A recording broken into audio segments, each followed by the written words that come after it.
ধসের কারণে বন্ধ হয়ে পড়েছে রেল লাইন। রেশনিং ব্যবস্থা দেওয়া হচ্ছে জ্বালানি তেল সংকটের আশঙ্কা। ভিড় বাড়ছে পাম্পগুলো। শনিবার বিশালগড় পেট্রোল পাম্পে দীর্ঘ ভিড়ের কারণে ব্যাহত হয়েছে যান চলাচল। বৃষ্টির ফলে আসামে ধস ভেঙে পড়ে জাতীয় সড়ক সহ রেল যোগাযোগ ব্যবস্থা মুখ থুবড়ে পড়েছে, যার ফলে রাজ্যে পৌঁছাতে পারছে না জ্বালানি তেলের ট্যাঙ্কার, যার ফলে রাজ্যে জ্বালানি তেলের সংকট সৃষ্টি হচ্ছে। রাজ্যের সরকার দিন দুয়েক পূর্বে জ্বালানি তেলের উপর রেশনিং ব্যবস্থা চালু করেছে। রাজ্যের প্রতিটি পেট্রোল পাম্পে কিছুদিন ধরে ডিজেল পেট্রোলের তীব্র সংকট, যার ফলে যান চালকরা পেট্রোল পাম্পের দীর্ঘদিন দাঁড়িয়ে জ্বালানি তেল সংগ্রহ করতে হচ্ছে। ঠিক একইভাবে শনিবার দুপুরে বিশালগড় পেট্রোল পাম্পে বাইক ও গাড়ি চালকদের দীর্ঘ লম্বা লাইন লক্ষ্য করা গেছে। প্রখর রোদের তাপকে উপেক্ষা করে দীর্ঘক্ষণ লাইনে দাঁড়িয়ে চালকরা জ্বালানি তেল সংগ্রহ করছে। যান চালকদের লাইন এতটাই লম্বা ছিল, পেট্রোল পাম্প ছাড়িয়ে রাস্তা পর্যন্ত চলে আসে। রাস্তায় গাড়ি চালকদের লাইন থাকায় আগরতলা সাবরুম জাতীয় সড়কে দীর্ঘ সময় ধরে স্তব্ধ হয়ে পড়েছে গাড়ি চলাচল। জ্বালানি তেলের জন্য গাড়ি চালকদের লাইনের ভিড় সামাল দিতে বিশালগড়ের ট্রাফিক পুলিশ কর্মীরাও চেষ্টা চালিয়েছেন, কিন্তু কোনো কিছুতেই ভিড় সামাল দিতে পারছেন না। তেলের সংকট সৃষ্টি হতে পারে আশঙ্কায় যানবাহন চালকরাও তাদের যানবাহনের তেলের ট্যাঙ্ক ভর্তি করে নিতে মরিয়া হয়ে উঠেছে।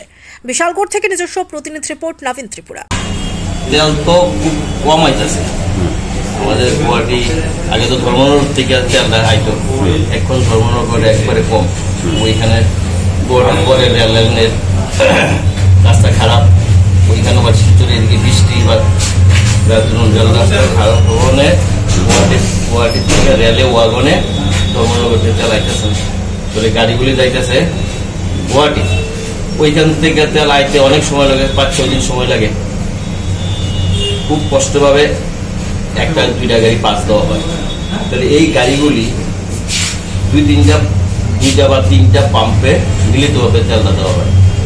যেমন আমরা 12 কেলের মধ্যে এখানে 4 কেল দিল, পুকুরতে দিল 4 কেল, বা পূর্ণতে দিল 4 কেল, এইভাবে তেল দেখতে আসে। তাহলে আমার দরকার হইল 12,000, সেখানে আইয়ে 4,000।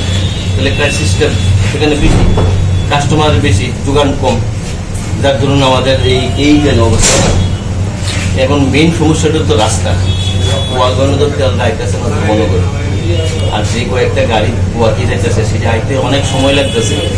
তার জন্য একটা বাইকে কতটুকু তেল দেওয়া হইতেছে? 200 টাকা গভর্নমেন্ট করে দিয়ে 200 টাকা, মানে রেশনিং যে ব্যবস্থাটা করছে আমাদের এসডিএম সাহেব। মানে এখানে অনেক বাইকের চালক, গাড়ি চালকরা অভিযোগ করছে যে বিউসিতে নাকি ব্ল্যাকে এই সময়ে তেল দেওয়া হইতেছে। আদৌ কি ব্ল্যাকে কেমনে তেল দেওয়া, মানে ডামি করে মানুষের রাতে তেল দেওয়া হইতেছে? একটা বাইক আটকে গেছে রাস্তার মধ্যে, সে বাইকটা আনতে পারতেছে না। তারপরে এই বোতল দেওয়া বন্ধ। বোতল থেকে যদি আমি আজকে 1 লিটার তেল দিই, আমার আরেকজনের প্রয়োজন নাই, সেও 1 লিটার তেল নিয়ে নিব। তারপরে আমরা কালকে কি করছি, 50 টাকার তেল দিয়ে দিচ্ছি। 50 টাকার তেলটা দিলে বাইকটা সে আনতে পারবো, আইনে আবার 200 টাকার তেল করে নেব। কালকা একটা বোতলে তেল দেওয়া হচ্ছে 50 টাকা। 50 টাকাতে গাড়িটা বাইকটা আনতে পারে। এটা কোন পেট্রোল পাম্প? এটা বিশালগড় এলএম সাহেব পেট্রোলিয়াম এজেন্সি। গাড়িতে কত টাকা তেল দেওয়া হইতেছে? পেট্রোল, হ্যাঁ পেট্রোল 400, আর বাইকে 200 টাকা। আর বোতলে